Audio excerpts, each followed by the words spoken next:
تمہید کے بعد اللہ تعالیٰ کے نام پر ہم قرآن کریم کا ترجمہ اور اس کی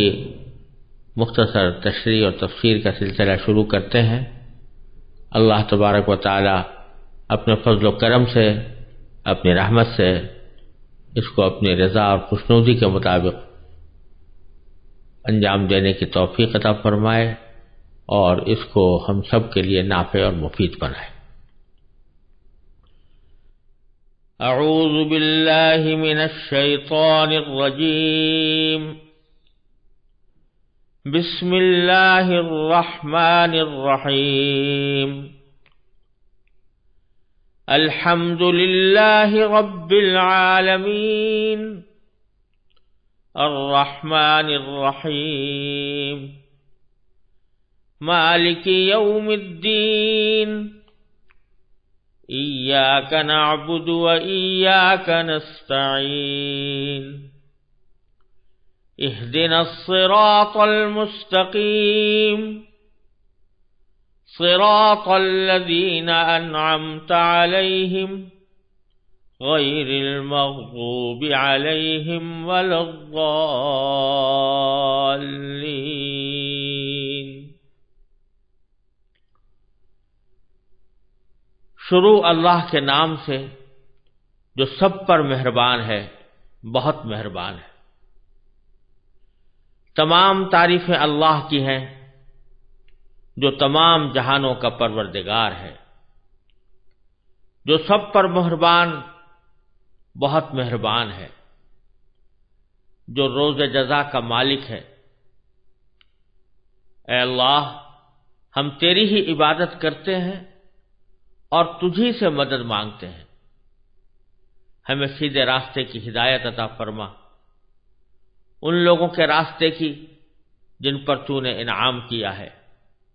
نہ کہ ان لوگوں کے راستے کی جن پر غضب نازل ہوا ہے، اور نہ ان کے راستے کی جو پٹکے ہوئے۔ یہ سورہ فاتحہ ہے اور اس کی 7 آیتوں کا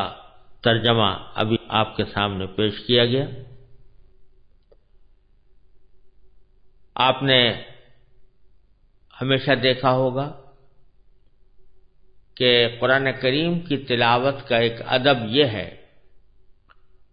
کہ قرآن کریم کی تلاوت کرنے سے پہلے اعوذ باللہ من الشیطان الرجیم اور پھر بسم اللہ الرحمن الرحیم پڑھا جاتا ہے، اور اس وقت بھی ہم نے سورہ فاتحہ کی تلاوت کا آغاز کرتے ہوئے اعوذ باللہ من الشیطان الرجیم اور پھر بسم اللہ الرحمن الرحیم پڑھا۔ ان دونوں فقروں کا پڑھنا تلاوت کے لیے ایک سنت ہے۔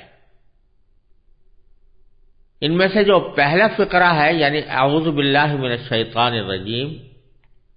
یہ خود قرآن کریم کی کوئی آیت نہیں ہے۔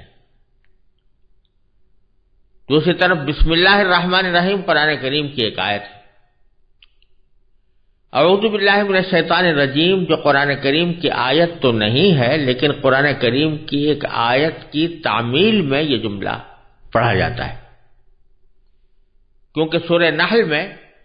اللہ تبارک و تعالیٰ کا ارشاد ہے کہ فَإِذَا قَرَأْتَ الْقُرْآنَ فَاسْتَعِذْ بِاللَّهِ مِنَ الشَّيْطَانِ الرَّجِيمِ، یعنی جب آپ قرآن پڑھیں تو مردود شیطان سے اللہ کی پناہ مانگ لیا کریں۔ یہ تعلیم دی گئی ہے کہ قرآن کریم کو شروع کرنے سے پہلے شیطان سے اللہ کی پناہ مانگنی چاہیے۔ چنانچہ اسی حکم کی تعمیل میں ہر قرأت سے پہلے اعوذ باللہ من الشیطان الرجیم پڑھا جاتا ہے، جس کے معنی یہ ہے کہ میں شیطان مردود سے اللہ کی پناہ مانگتا ہوں۔ یہ تعلیم اس لیے دی گئی ہے تاکہ جب انسان قرآن کریم کی تلاوت کرے یا اس کو سمجھنے کی کوشش کرے تو وہ خالصتاً اللہ تبارک و تعالیٰ کی رضا کی خاطر ہو اور صحیح طریقے پر ہو، اس کے آداب کے ساتھ ہو، کہیں ایسا نہ ہو کہ شیطان دل میں کوئی ایسی باتیں ڈالے یا کسی ایسے کام پر آمادہ کرے جو قرآن کریم کی تلاوت کے ادب اور قرآن کریم کی حرمت کے منافی ہوں اور قرآن کریم کے صحیح مفہوم کو سمجھنے میں دشواری پیدا کرے۔ اس لیے یہ تعلیم دی گئی ہے کہ اعوذ باللہ من الشیطان الرجیم پڑھ کر قرآن کریم کی تلاوت کا آغاز کیا کرو۔ یہاں یہ بات بھی بیان کر دینا مناسب ہے کہ یہ اعوذ باللہ من الشیطان الرجیم کا جملہ یہ خاص طور پر قرآن کریم کی تلاوت سے پہلے پڑھنے کے لیے سنت قرار دیا گیا ہے۔ دوسرے کسی مقام پر ایسا پڑھنا سنت نہیں، جیسے بعض لوگ تقریر کے شروع میں اعوذ باللہ من الشیطان الرجیم پڑھ کر تقریر شروع کرتے ہیں، تو یہ سنت نہیں، اگرچہ جائز ہے، کوئی ناجائز نہیں ہے، کوئی حرام نہیں ہے، اور اگر کوئی آدمی تقریر سے پہلے بھی اللہ تعالیٰ کی پناہ مانگے شیطان رجیم سے تو اس میں کوئی مذائقے کی بات نہیں، لیکن اس کو سنت نہیں سمجھنا چاہیے۔ سنت ہے صرف قرآن کریم کی تلاوت سے پہلے اعوذ باللہ من الشیطان الرجیم کہنا، اور ایک اور موقع پر بھی سنت ہے، بلکہ اس کا قرآن کریم نے حکم دیا ہے، وہ یہ کہ وَإِمَّا يَنزَغَنَّكَ مِنَ الشَّيْطَانِ نَزْغٌ فَاسْتَعِذْ بِاللَّهِ مِنَ الشَّيْطَانِ الرَّجِيمِ۔ تو یہ فرمایا گیا کہ اگر کسی وقت شیطان تمہیں کوئی کچوکا لگائے تو بھی اللہ کی پناہ میں آ جایا کرو، اللہ کی پناہ مانگا کرو شیطان رجیم سے۔ شیطان کچوکا کیا لگائے، اس کی کئی صورتیں ہوتی ہیں۔ ایک صورت یہ ہے کہ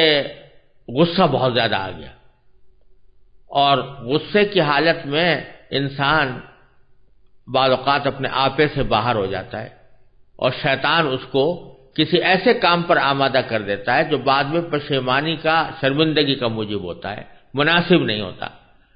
تو اللہ تعالیٰ نے فرمایا کہ جب تمہیں شیطان کوئی کچوکا لگائے، غصہ بہت زیادہ آ رہا ہے، تو اس کا ایک حل یہ ہے کہ تم اللہ کی پناہ میں آ جاؤ، یہ کہو کہ اعوذ باللہ من الشیطان الرجیم، میں شیطان الرجیم سے اللہ کی پناہ مانگتا ہوں، کہیں ایسا نہ ہو کہ شیطان مجھے اس غصے کی حالت میں کسی ایسے کام پر آمادہ کر دے جو ناجائز ہو، ناحق ہو، کسی کے ساتھ زیادتی پر مشتمل ہو، یا میری زبان سے کوئی ایسے کلمات نکل جائیں جو نامناسب ہیں۔ یہ اس سے پناہ مانگنے کے لیے یا اعوذ باللہ من الشیطان الرجیم پڑھنے کا حکم دیا گیا۔ اسی طرح اگر کبھی کسی گناہ کا خیال آئے، دل چاہ رہا ہے کہ میں فلاں گناہ کا ارتکاب کر لوں، اعوذ باللہ العلی العظیم، تو اس موقع پر بھی یہ شیطان کا کچوکا ہے جو وہ لگا رہا ہے گناہ کی طرف بلانے کے لیے، تو اس موقع پر بھی یہ اعوذ باللہ من الشیطان الرجیم پڑھ لینا قرآن کریم کی اس آیت کی تعمیل میں بہتر ہے۔ تو یہ دو مواقع ہیں جہاں پر کہ اعوذ باللہ من الشیطان الرجیم پڑھنے کا یا حکم دیا گیا ہے، یا اس کو سنت قرار دیا گیا ہے، یا کم از کم اس کی ترغیب دی گئی ہے، ایک تلاوت شروع کرتے وقت، اور دوسرے اس وقت جب کہ شیطان نے کوئی دل میں ایسی بات ڈالی ہو جو کسی نامناسب کام کی طرف انسان کو لے جا سکتی ہو۔ باقی اور حالات میں مسنون نہیں ہے، لیکن ظاہر ہے کہ کوئی جملہ ایسا ہے کہ جس میں اللہ کی پناہ مانگی جا رہی ہے تو کوئی ناجائز بات نہیں ہے، کوئی بری بات نہیں ہے، یہ جس وقت بھی انسان اللہ کی پناہ میں آ جائے بہتر ہے۔ یہ تو تفصیل تھی اعوذ باللہ من الشیطان الرجیم۔ اس کے بعد دوسرا فقرہ جو تلاوت سے پہلے پڑھا جاتا ہے وہ ہے بسم اللہ الرحمن الرحیم۔ یہ باقاعدہ قرآن کریم کی آیت ہے، اور اس کو ہر سورت کے شروع میں پچھلی سورت سے ممتاز کرنے کے لیے اس کو نازل کیا گیا تھا، اور یہ ایسی آیت ہے کہ جو قرآن کریم کی ہر سورت کے شروع میں آپ کو لکھی نظر آئے گی، سوائے سورہ توبہ کے۔ سورہ توبہ میں نہیں لکھی ہوئی ہے، جس کی وضاحت انشاءاللہ اللہ تعالیٰ نے زندگی عطا فرمائی تو سورہ توبہ کی شروع میں کی جائے گی، لیکن اور ساری سورتوں میں بسم اللہ الرحمن الرحیم لکھی ہوئی ہے، اور مسنون بھی یہ ہے کہ جب آدمی تلاوت کر رہا ہو، ایک سورت ختم ہو تو دوسرے سورت کو شروع کرنے سے پہلے بسم اللہ الرحمن الرحیم پڑھے۔ پہلے تو اس بسم اللہ الرحمن الرحیم کے بارے میں اس کا ترجمہ اور اس کا مطلب سمجھنے کی ضرورت ہے، اور پھر اس کے بعد اس بسم اللہ الرحمن الرحیم کے احکام اور شریعت نے کن مواقع پر اس کو کہنے کا ہمیں حکم دیا ہے، اس کی تھوڑی سی تفصیل انشاءاللہ عرض کروں گا۔ ترجمہ یہ ہے کہ اللہ کے نام سے جو رحمان بھی ہے رحیم بھی ہے، جس کا ترجمہ ہم نے یوں کیا کہ جو سب پر مہربان ہے، بہت مہربان۔ تو اللہ کے نام سے، اور ایک اس کا متعلق محذوف ہے جس کے معنی یہ ہے کہ میں شروع کر رہا ہوں اللہ کے نام سے، اس لیے ہم نے ترجمے میں کہا شروع اللہ کے نام، جو سب پر مہربان بہت مہربان ہے۔ اللہ تبارک و تعالیٰ کے نام سے شروع کرنے کا رواج تو بہت پہلے سے تھا، اور قرآن کریم کے نازل ہونے سے پہلے خود نبی کریم صلی اللہ علیہ وسلم بھی جب کوئی کام شروع کرتے یا کوئی بات کہنا شروع کرتے یا کوئی تحریر لکھواتے تو بسمک اللہم کہہ کر لکھوایا کرتے تھے، جس کے معنی ہے اللہ آپ کے نام سے۔ لیکن جب یہ آیت کریمہ نازل ہو گئی تو اس کے بعد آپ نے اس کے بجائے یہی جملہ اختیار فرمایا، بسم اللہ الرحمن الرحیم، اسی سے ہر کام کو آغاز کرنے کا آپ نے حکم دیا۔ اللہ تبارک و تعالیٰ کا نام گرامی ہے، اور پھر اس کی دو صفتیں بیان فرمائی گئی ہیں، الرحمن الرحیم۔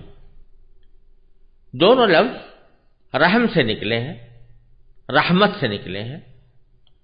جس کے معنی ہے رحمان کے معنی بہت رحمت کرنے والا، اور رحیم کے معنی بھی بہت رحم کرنے والا۔ بظاہر تو یہ دونوں ایک جیسے الفاظ ہیں اور ایک ہی جیسے ان کے معنی ہیں، لیکن علماء لغت نے یہ بات بیان کی ہے کہ ان دونوں میں ایک اہم فرق ہے۔ رحمان بھی بہت مہربان کو کہیں گے، بہت رحم کرنے والے کو کہیں گے، رحیم بھی بہت رحم کرنے والے کو کہیں گے، لیکن اس بہت کی کیفیت میں فرق ہے۔ رحمان اس ذات کو کہا جائے گا کہ جس کی رحمت بہت زیادہ وسیع ہو، اس میں وسعت زیادہ ہو، جس کو آپ آج کل کی انگریزی اصطلاح میں کہہ سکتے ہیں کہ جو زیادہ ایکسٹینسو ہو، جس کی وسعت زیادہ ہو، زیادہ لوگوں تک اس کی رحمت پہنچنے والی ہو، اس کو رحمان۔ اور رحیم کے معنی یہ ہے کہ جس کی رحمت میں گہرائی زیادہ ہو، کہ رحمت جس پر بھی ہو مکمل طور پر ہو، جس کو اگر آج کی آپ عام فہم اصطلاح میں کہنا چاہیں تو یہ کہہ سکتے ہیں کہ جس کی رحمت انٹینسو زیادہ ہو، تو اس میں رحمان کے اندر وسعت ہے اور رحیم کے اندر گہرائی ہے اور مکمل ہونے کا مفہوم ہے۔ تو اسی لیے کہا جاتا ہے کہ باری تعالیٰ ایک طرف تو رحمان ہے، یعنی اللہ تبارک و تعالیٰ کی رحمت سب پر ہے، یہاں تک کہ دنیا کے اندر اس کی رحمت صرف مسلمانوں کے ساتھ خاص نہیں، غیر مسلموں پر بھی ہے، جانوروں پر بھی ہے، کائنات کی ہر چیز پر ہے، درختوں پر بھی ہے، جمادات پر بھی ہے، نباتات پر بھی ہے۔ تو رحمت اس کی ساری کائنات کے اوپر پھیلی ہوئی ہے، بہت زیادہ وسیع ہے۔ اس لیے رحمان کا ترجمہ ہم نے یہ کیا جو سب پر مہربان ہے، یعنی اس کی رحمت سب کو شامل ہے، بہت پھیلی ہوئی ہے، وسعت رکھتی ہے، بہت ایکسٹینسو ہے۔ اور رحیم کا مطلب یہ کہ رحمت کامل ہے، مکمل ہے، انٹینسو ہے، اس میں گہرائی ہے، جس پر بھی ہے وہ تکمیل کے ساتھ ہے، پورے طور پر ہے، اس میں کوئی نقص نہیں، اس میں کوئی کمی نہیں، اسی لیے ہم نے اس کا ترجمہ بہت مہربان سے کیا۔ تو اب آیت کا ترجمہ یہ ہوا کہ شروع اللہ کے نام سے جو سب پر مہربان ہے، بہت مہربان ہے، سب پر مہربان رحمان اور بہت مہربان رحیم۔ ایک فرق تو ان دونوں میں یہ ہے۔ دوسرا فرق یہ ہے کہ رحمان کا جو لفظ ہے وہ صرف اللہ تبارک و تعالیٰ کے ساتھ خاص ہے۔ اللہ تعالیٰ کے علاوہ کسی بھی فرد کو رحمان نہیں کہا جا سکتا، کیونکہ اس کی رحمت، اللہ تبارک و تعالیٰ کی رحمت، یہ وسعت کا اس میں اشارہ ہے، تو وسیع رحمت کسی کی بھی نہیں ہو سکتی۔ کوئی فرد دنیا میں یہ دعویٰ نہیں کر سکتا کہ اس کی رحمت یا اس کا رحم کائنات کی ہر چیز کو شامل ہے، کوئی بھی نہیں کہہ سکتا۔ یہ صرف اللہ تبارک و تعالیٰ کی صفت ہے کہ اس کی رحمت پوری کائنات کو شامل ہوتی ہے، پوری کائنات کے اوپر وسعت رکھتی ہے۔ لہذا رحمان کا لفظ کسی اور کے لیے، اللہ تبارک و تعالیٰ کے سوا کسی اور کے لیے استعمال کرنا جائز نہیں، حرام ہے۔ اگر کوئی شخص کسی انسان کو رحمان کہے تو یہ شرک ہے، کیونکہ اللہ تبارک و تعالیٰ کے ساتھ اس لفظ کا خصوصی امتیاز ہے، اور اللہ تبارک و تعالیٰ کے سوا کسی اور کو الرحمن کہنا جائز نہیں۔ اسی سے یہ معلوم ہوا کہ آج کل ہمارے معاشرے میں جو یہ غلط رواج پڑ گیا ہے کہ کسی کا نام عبد الرحمن ہے تو اس کو ایبریویٹ کر کے، اس کو مخفف کر کے رحمان صاحب کہتے ہیں، یہ بہت غلط بات ہے۔ رحمان کا لفظ سوائے اللہ تبارک و تعالیٰ کے کسی کے لیے استعمال نہیں ہو سکتا، لہذا اگر کسی کا نام عبد الرحمن ہے تو پورا نام عبد الرحمن لینا ہی چاہیے، صرف رحمان کہہ کر اس کو خطاب کرنا یا اس کا حوالہ دینا یہ درست نہیں، اور اندیشہ ہے کہ اللہ بچائے غیر ارادی طور پر یہ انسان کو شرک کے قریب نہ لے جائے، لہذا اس سے بہت زیادہ احتیاط کی ضرورت ہے۔ رحیم کا لفظ البتہ اس معاملے میں رحمان سے مختلف ہے۔ رحیم کے معنی ہوتے ہیں جس کی رحمت مکمل ہو، پوری ہو، تو یہ وصف چونکہ کسی انسان میں بھی اللہ تعالیٰ کی تخلیق کی وجہ سے ہو سکتا ہے کہ کوئی انسان جب کسی کے ساتھ رحم کا معاملہ کرے تو مکمل رحم کا معاملہ کرے، لہذا رحیم کا لفظ اللہ تعالیٰ کے علاوہ بھی دوسرے کسی انسان کے لیے بھی استعمال کرنا جائز ہے، اور خود قرآن کریم نے کیا ہے، لَقَدْ جَاءَكُمْ رَسُولٌ مِّنْ أَنفُسِكُمْ عَزِيزٌ عَلَيْهِ مَا عَنِتُّمْ حَرِيصٌ عَلَيْكَ بِالْمُؤْمِنِينَ رَءُوفٌ رَحِيمٌ۔ یہاں حضور اقدس نبی کریم سرور دو عالم صلی اللہ علیہ وسلم کو رحیم فرمایا گیا، تو جس سے معلوم ہوا کہ آپ رحم کرنے والے ہیں، آپ کی رحمت جس پر بھی ہے پوری ہے، تو یہ لفظ خود رسول کریم صلی اللہ علیہ وسلم کے لیے استعمال کرنے کا جواز اس آیت نے پیدا کیا۔ تو وہاں پر ہم یہاں یہ بات معلوم ہو رہی ہے کہ کسی انسان کے لیے بھی رحیم کا لفظ استعمال ہو سکتا ہے، اگرچہ اس کا صحیح مصداق، حقیقی مصداق تو اللہ تعالیٰ ہی ہے، لیکن اپنے وسیع معنی میں اس کو غیر اللہ کے لیے استعمال کرنے کی بھی اجازت ہے۔ یہ ایک دوسرا فرق ہے جو رحمان اور رحیم میں پایا جاتا ہے۔ یہ تو بسم اللہ الرحمن الرحیم کا ترجمہ تھا۔ اس بسم اللہ الرحمن الرحیم کے کچھ اہم احکام بھی ہیں اور ان کے پیچھے ایک بہت بڑا فلسفہ بھی۔ نبی کریم سرور دو عالم صلی اللہ علیہ وسلم نے ایک حدیث میں ارشاد فرمایا ہے کہ کل امر ذی بال لا یبدأ فیہ بسم اللہ فہو اقطع،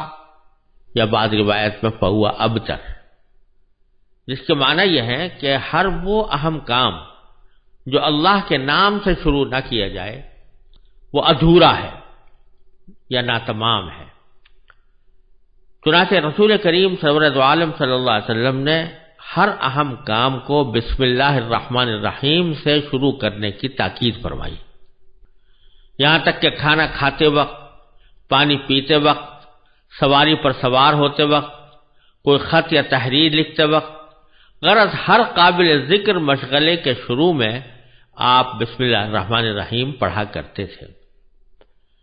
بظاہر تو یہ ایک مختصر سا عمل ہے جسے بعض اوقات ایک رسمی سی کارروائی سمجھ کر لوگ نظر انداز کر دیتے ہیں، لیکن حقیقت میں یہ کوئی رسم نہیں، بلکہ اس سے ایک بہت بنیادی فکر کی آبیاری مقصود ہے۔ یہ ایک ایسی اہم حقیقت کا اعتراف ہے جس کو پیش نظر رکھنے سے زندگی کے تمام مسائل کے بارے میں انسان کا پورا نقطہ نظر اور معاملات طے کرنے کے لیے اس کی پوری اپروچ ہی بدل جاتی ہے، کیونکہ یہ اس بات کا اعلان ہے کہ اس کائنات کا کوئی ذرہ اللہ تعالی کے حکم اور اس کی مشیت کے بغیر حرکت نہیں کر سکتا۔ انسان کو اپنی عملی زندگی میں اسباب کے اختیار کرنے کا حکم ضرور دیا گیا ہے، لیکن نہ تو یہ اسباب خود بخود وجود میں آ گئے ہیں اور نہ ان اسباب میں بذات خود کوئی کارنامہ انجام دینے کی طاقت موجود ہے۔ حقیقت میں ان اسباب کو پیدا کرنے والا اور ان میں تاثیر پیدا کر کے ان کے نتیجے میں واقعات کو وجود میں لانے والا کوئی اور ہے۔ ذرا سا غور کیجئے کہ جب ہم پانی پینا چاہتے ہیں تو بسا اوقات غفلت اور بے دیانی کے عالم میں پی کر فارغ ہو جاتے ہیں۔ ایک ظاہر بین انسان زیادہ سے زیادہ اتنا سوچ لیتا ہے کہ اسے پانی کہاں سے حاصل ہوا، کس کنویں سے یا دریا سے یا جھیل سے، اور انسان کی پیاس بجھانے کے لیے اللہ تعالیٰ کی قدرت کاملہ نے کائنات کی کتنی قوتیں اس کی خدمت میں لگا رکھی ہیں اور اس کے لیے کیسا عجیب و غریب نظام بنایا ہوا ہے، اس کا دھیان بہت کم لوگوں کو آتا ہے۔ اللہ تعالیٰ نے پانی کا عظیم الشان ذخیرہ سمندروں کی شکل میں محفوظ فرمایا اور اسے سڑنے سے بچانے کے لیے اول تو اسے نمکین بنا دیا ہے اور دوسری طرف اسے ہر دم اس طرح رواں دواں رکھا ہے کہ اس کی موجیں حرکت اور بےتابی کی علامت بن گئی، اور باوجود کہ اس میں روزانہ ہزارہ جانور مرتے ہیں لیکن یہ پانی کبھی سڑتا نہیں۔ لیکن انسان کے لیے پانی کے اس عظیم الشان ذخیرے سے براہ راست فائدہ اٹھانا ممکن نہیں تھا، اس لیے کہ اول تو اس میں پانی کی کڑواہٹ ہی ایسی تھی کہ اسے انسان پی نہیں سکتا تھا، دوسرے اس پانی کا حصول صرف آس پاس بسنے والوں کے لیے ہی ممکن تھا، دور رہنے والے اس سے فائدہ نہیں اٹھا سکتے۔ اس کے لیے اللہ تبارک و تعالی نے ایک طرف سمندر سے مانسون اٹھا کر اس میں ایک ایسا خودکار پلانٹ نصب کر دیا جس کے ذریعے سمندر کے کڑوے پانی کو میٹھا کرنے کا حیرت انگیز نظام کسی انسانی محنت یا مالی خرچ کے بغیر مسلسل جاری ہے۔ دوسری طرف اس مانسون کو بادلوں کی شکل دے کر اللہ تعالیٰ نے ایک مفت ایئر کارگو سروس فراہم کر دی ہے جس کے ذریعے یہ سیال پانی ہوا میں تیرتا اور سینکڑوں بلکہ ہزاروں میل کی مسافت طے کرتا ہے، اور اس کی فضائی پرواز نے دنیا کے ہر خطے کو سمندر کا پانی میٹھا کر کے سپلائی کرنے کی ذمہ داری لے رکھی۔ لیکن نہ تو انسان یہ برداشت کر سکتا تھا کہ اس پر ہر وقت بادل چھائے رہیں اور بارش برستی رہے، اور نہ اس میں یہ طاقت تھی کہ وہ سال بھر یہ 6 مہینے کا پانی ایک ساتھ اکٹھا کر کے رکھ سکے۔ لہذا اللہ تبارک و تعالیٰ کی قدرت و حکمت نے یہ انتظام فرمایا کہ بادلوں کا یہ پانی پہاڑوں پر برسا کر اس کے منجمد ذخیرے برف کی شکل میں محفوظ فرما دیے۔ پانی کا یہ دل فریب کولڈ سٹوریج پہاڑوں کی چوٹیوں پر دلاویز نظارے تو فراہم کرتا ہی ہے، لیکن اس کا اصل کام ہماری پیاس بجھانے کا انتظام ہے۔ اسی کو قرآن کریم نے یہ ارشاد فرمایا کہ افرأیتم الماء الذی تشربون اانتم انزلتموہ من المزن ام نحن المنزلون، کہ ذرا غور تو کرو کہ وہ پانی جو تم پیتے ہو کیا تم نے اس کو بادلوں سے اتارا ہے یا ہم نے اس کو بادلوں سے اتارا ہے؟ ہم ہیں اس کو بادلوں سے اتارنے والے۔ پھر انسان کو یہ تکلیف بھی نہیں دی گئی کہ وہ اس برفستان میں خود جا کر اپنی ضرورت پوری کرے، بلکہ اسے سورج کی گرمی سے پگھلا کر دریا اور پہاڑی نالے بنا دیے گئے، اور اس کے علاوہ پانی کے سوتوں کے ذریعے زمین کے کونے کونے میں ایسی پائپ لائن بچھا دی گئی ہے کہ انسان جہاں سے زمین کھودے وہیں سے پانی برآمد ہو جاتا ہے۔ سمندر سے پانی اٹھا کر اسے پہاڑوں پر محفوظ کرنے اور پھر زمین دوز پائپ لائن کے ذریعے دنیا کے چپے چپے تک اسے پہنچانے کے عظیم الشان سلسلے میں کہیں بھی کسی انسانی عمل یا اس کی فکر و کاوش اور منصوبہ بندی کا کوئی دخل نہیں۔ انسان کا کام صرف اتنا ہے کہ وہ ان بہتے ہوئے دریاؤں یا زمین میں پوشیدہ سوتوں سے اپنی ضرورت کے مطابق پانی حاصل کر لے۔ اگرچہ یہ کام پانی کی سپلائی کے مذکورہ بالا قدرتی اور آفاقی نظام کے مقابلے میں نہایت محدود اور مختصر کام ہے، لیکن اس محدود سے کام کی انجام دہی میں بھی انسان بڑی مشقت اٹھاتا، بہت روپیہ خرچ کرتا اور کائنات کے دوسرے وسائل سے کام لیتا ہے۔ پانی کا ہر وہ گھونٹ جو ہم ایک لمحے میں اپنے حلق سے اتار لیتے ہیں، آب رسانی کے سارے طویل عمل سے گزر کر ہم تک پہنچتا ہے، جس میں سمندر، بادل، پہاڑ، آفتاب، ہوائیں، ندی نالے، زمین اور اس میں پوشیدہ خزانے، اس پر چلتے ہوئے جانور اور بالآخر انسان اور اس کے بنائے ہوئے آلات سب اپنا اپنا کردار ادا کر چکے ہوتے ہیں۔ جب حضرت صلی اللہ علیہ وسلم نے یہ تعلیم دی کہ پانی پینے سے پہلے بسم اللہ الرحمن الرحیم کہو، یا کم از کم بسم اللہ ہی کہہ دو، جس کا مطلب یہ ہے کہ اللہ کا نام لے کر پانی پینا شروع کرو، تو در حقیقت اس کا مقصد یہی ہے کہ پانی کی اس نعمت کے استعمال سے پہلے اللہ تبارک و تعالیٰ کے اس احسان عظیم کو یاد کرو، جس سے تمہارے ہونٹوں تک پانی کے یہ گھونٹ پہنچانے کے لیے کائنات کی کتنی قوتوں کو تمہاری خدمت میں لگا دیا۔ اس پانی کے حصول کے لیے تم نے چند ظاہری اسباب ضرور اپنے عمل اور اپنی محنت سے اختیار کیے، لیکن ان ظاہری اسباب کی رسائی ایک خاص حد سے آگے نہیں تھی۔ اس حد کے پیچھے اللہ تعالیٰ کی ربوبیت کا وہ محیر العقول نظام کام کر رہا ہے، جو انسان کے عمل ہی نہیں، اس کی سوچ اور تصور کی پرواز سے بھی بالاتر ہے۔ پھر ایک عام آدمی کو اس سے زیادہ کسی بات سے سروکار نہیں ہوتا کہ اسے پیاس لگی تھی، جسے اس نے ایک گلاس پانی پی کر تسکین دے دی، لیکن یہ پانی حلق سے اتر کر کہاں جا رہا ہے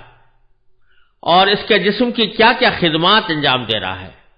اس کی طرف عام طور سے کسی کا دھیان بھی نہیں جاتا۔ ذرا غور سے کام لیں تو در حقیقت ہماری جسمانی مشینری کے ایک ایک پرزے کو پانی کی ضرورت تھی، جس کے بغیر یہ مشینری کام نہیں کر سکتی تھی، لیکن چونکہ عام انسان یہ بھی پتہ نہیں لگا سکتا کہ اس کے جسم میں کب پانی کی مطلوبہ مقدار کم ہو گئی ہے، اس لیے قدرت خداوندی نے اسے پیاس کی شکل میں ایک عام فہم میٹر عطا کر دیا، جو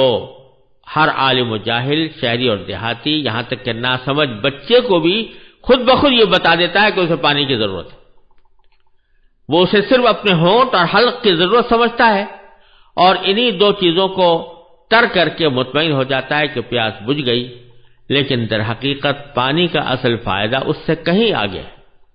وہ صرف ہونٹ اور حلق کی ہی نہیں بلکہ پورے جسم کی مانگ تھی۔ وہ حلق سے گزر کر جسم کے ہر اس حصے کو سیراب کرتا ہے جسے اپنی زندگی برقرار رکھنے کے لیے اس کی ضرورت تھی، اور اس طرح جسم کی اندرونی پائپ لائن کے ذریعے وہ پانی سر سے لے کر پاؤں تک ضرورت کی تمام جگہوں تک پہنچایا جاتا ہے، اور پھر جتنے پانی کی جسم کو ضرورت ہوتی ہے اتنا جسم میں باقی رہتا ہے، اور باقی حصہ جسم کی دھلائی کرنے کے بعد اپنے ساتھ مضر اجزاء کو بہا کر دوبارہ جسم سے باہر نکل جاتا ہے۔ مشہور ہے کہ ہارون رشید ایک مرتبہ پانی پینے کے لیے گلاس ہاتھ میں لیے ہوئے تھے۔ وہ اس گلاس کو ہونٹوں تک لے جانے لگے تو قریب ہی بیٹھے ہوئے بہلول مجذوب نے ان سے کہا کہ امیر المومنین ذرا ایک لمحے کے لیے رک جائیے۔ ہارون رشید رک گئے تو بہلول نے کہا ذرا بتائیے کہ اگر شدید پیاس کے وقت آپ کو یہ پانی نہ ملے تو آپ اسے حاصل کرنے کے لیے کتنی دولت خرچ کر دیں گے؟ ہارون رشید نے کہا کہ ساری دولت۔ بہلول نے کہا اچھا اب پانی پی لیجئے۔ جب وہ پی کر فارغ ہوئے تو بہلول نے پھر پوچھا کہ امیر المومنین ذرا یہ بھی بتا دیجئے کہ جتنا پانی آپ دن بھر میں پیتے ہیں اگر وہ سارے کا سارا جسم کے اندر ہی رہ جائے اور باہر نہ نکل سکے تو اسے باہر نکالنے کے لیے یعنی پیشاب کرنے کے لیے آپ کتنی دولت خرچ کر دیں گے؟ ہارون نے پھر کہا کہ ساری دولت۔ اس پر بہلول نے کہا کہ آپ کی ساری دولت ایک گلاس پانی کو جسم میں داخل کرنے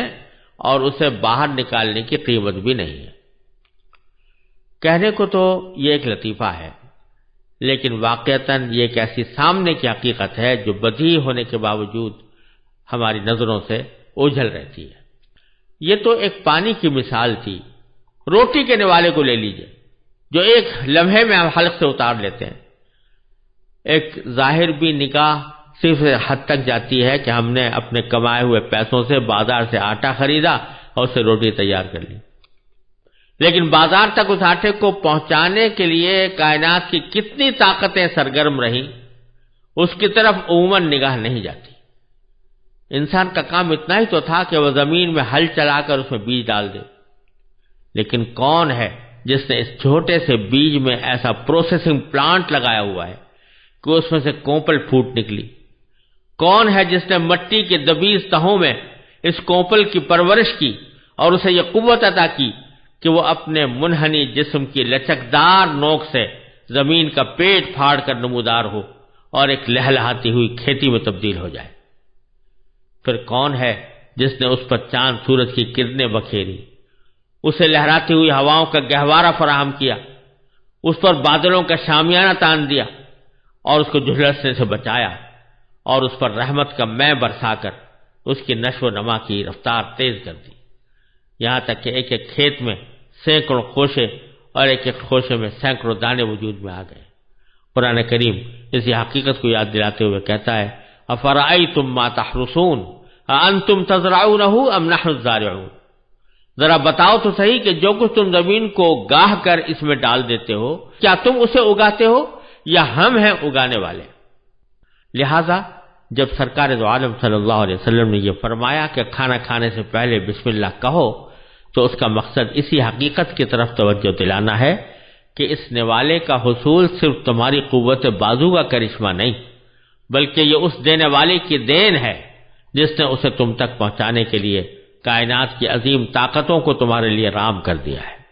لہذا اس نوالے سے لطف اندوز ہوتے ہوئے اس دینے والے کو فراموش نہ کرو۔ یوں تو اللہ تعالیٰ کی یہ عطا اس کی ہر مخلوق کے لیے عام ہے، کھانا اور پانی جانوروں کو بھی ملتا ہے، لیکن جس انسان کو اللہ تعالیٰ نے عقل و شعور بخشا ہے اس میں اور بے شعور جانور میں اتنا فرق تو ہونا چاہیے کہ یہ باشعور مخلوق ان نعمتوں سے فائدہ اٹھاتے وقت غفلت کا مظاہرہ کرنے کے بجائے اپنے حقیقی محسن کو یاد کر لیا کرے۔ یہ یاد کرنا ہی در حقیقت بسم اللہ الرحمن الرحیم پڑھنے کا ایک اہم بنیادی مقصد ہے جو ہر کام کے شروع میں پڑھنے کی تلقین فرمائی گئی ہے۔ اور پھر اس کا ایک عظیم فائدہ یہ ہے کہ جب بھی آدمی کوئی کام اللہ کے نام سے شروع کر رہا ہے تو دوسری طرف وہ اپنے اس کام کی تکمیل کو اور اس کے انجام کو اپنے اللہ کے سپرد کر رہا ہے۔ جب وہ یہ کہتا ہے کہ میں یہ کام اللہ کے نام پر کر رہا ہوں، اللہ بھی کون؟ جو رحمان ہے اور رحیم ہے، تو اس کا مطلب یہ کہ میں اس ذات کے سپرد اس کام کو کر رہا ہوں جو بڑی رحمت والی ہے، جس کی رحمت وسیع بھی ہے، جس کی رحمت بہت گہری بھی ہے، میں اس کے سپرد کر رہا ہوں تاکہ میرے اس کام کو وہی اپنے فضل و کرم سے تکمیل تک بھی پہنچائے اور اس کا اصل مقصد بھی مجھے حاصل ہو۔ جب آدمی اللہ تبارک و تعالیٰ کی طرف اس طرح رجوع کر کے کوئی کام شروع کرتا ہے تو اول تو اس کام میں انشاءاللہ برکت ہوتی ہے، دوسرے یہ کہ اس عمل سے بندے کے اندر ایک عاجزی، درماندگی اور